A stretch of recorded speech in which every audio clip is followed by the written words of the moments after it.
మహాశివరాత్రి సందర్భంగా శైవ క్షేత్రాలు భక్తులతో కిటకిటలాడుతున్నాయి. కడప జిల్లా పులివెందుల నియోజకవర్గం వేంపల్లిలో పాపాగ్ని నదీ తీరం పక్కనే వెలిసిన శ్రీ దుర్గా గవిమల్లేశ్వర స్వామి ఆలయానికి భక్తులు పోటెత్తారు. పరమశివుడు ప్రత్యేక అలంకారంలో భక్తులకు దర్శనమిస్తున్నారు. ఆలయ అర్చకులు ప్రసాద్ స్వామివారిని ప్రత్యేక పూలతో అలంకరించారు. స్వామివారిని దర్శించుకునేందుకు భక్తులు తెల్లవారుజాము నుండి క్యూ లైన్లలో వేచి ఉన్నారు. భక్తులకు ఎలాంటి ఇబ్బందులు కలగకుండా ఆలయ అధికారులు ప్రత్యేక ఏర్పాట్లు చేశారు. స్వామివారి దర్శనానికి వచ్చిన భక్తులకు ఉచిత అన్నదాన కార్యక్రమాన్ని నిర్వహించారు.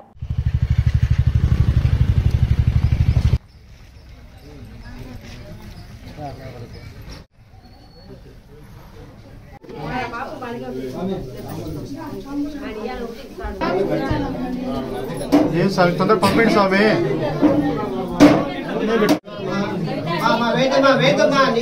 నీళ్ళు కాదు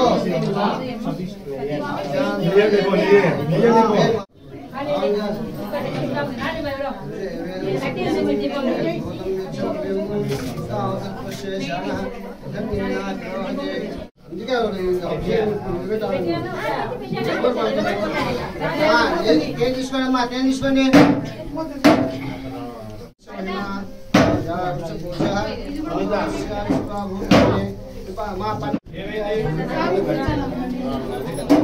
తొందర పంపిండి స్వామి.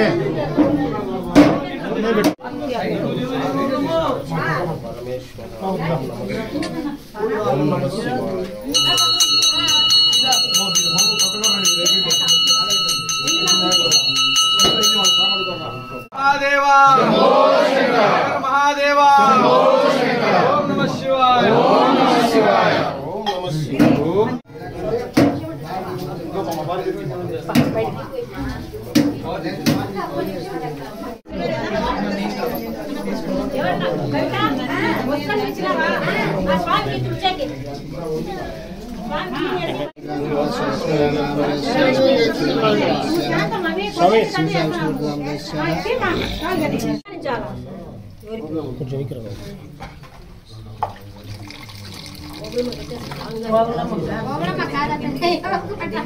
ఇక్కడ నిలబడి జనాలు మీరు అర్థం పెట్టాము.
శివాయ వైద్యనాథాయ నమస్యాయ.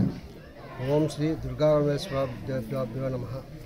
వేంపల్లి గ్రామ ప్రజలకు శ్రీ దుర్గా గణేశ్వర అనుగ్రహం ఉండాలని కోరుకుంటూ ఈ శుభదినాన కార్తీక మాసం వదులుకొని శివరాత్రి అంటే మాఘమాసంలో శివరాత్రి రోజున శ్రీ దుర్గా గణేశ్వరికి ప్రత్యేక అభిషేకాలు అలంకరణలు జరుగుతాయి. అలాగే స్వామివారి గ్రామోత్సవం జరుగుతుంది. ఆ గ్రామోత్సవంతో పాటు తీర్థప్రసాదాలు నగర కీర్తనలు ఉంటాయి. అలా స్వామివారికి జాగరణ చేసేవాళ్ళు ఈరోజు సాయంత్రం అంటే శివరాత్రి రోజు సాయంత్రమున స్వామివారికి ప్రత్యేకంగా భక్తాదులు వచ్చేసి వారి కోరికలు తీసుకోవడానికి సహకారంగా ఉంటుందనేసి భక్తాలు వెళ్ళవెళ్ళ వస్తుంటారు. కాబట్టి ఈ శివరాత్రి రోజున దుర్గా గణేశ్వరుని ధ్యానించుకుంటే స్మరించుకుంటే ఆయన కటాక్షము మనకు వెళ్ళవెళ్ళ ఉంటుందని నమ్మకము. అలాగే ఈ శ్రావణ మాసము మాఘమాసములలో ముఖ్యంగా నాగేశ్వరునికి అలాగే దుర్గాదేవికి ఇక్కడ స్వామివారికి ప్రత్యేకంగా స్వామివారి పూజ జరుపుకుంటున్నారు. ఈ శివరాత్రి రోజున శ్రీ దుర్గా గరుడేశ్వరునికి స్వామివారికి ప్రత్యేకంగా అభిషేకాలు జయక్రియలు అలాగే వారి వారి గోత్రనామాలతో అర్చనలు జరుపుకుంటూ ఉంటారు. కాబట్టి ప్రతి గ్రామంలోని వారే కాకుండా చుట్టుపక్కల వాళ్ళు కూడా వచ్చేసి స్వామి ఆశీర్వాదం కోసం తపిస్తూ ఉంటారు. ఇది ఓం నమః శివాయ.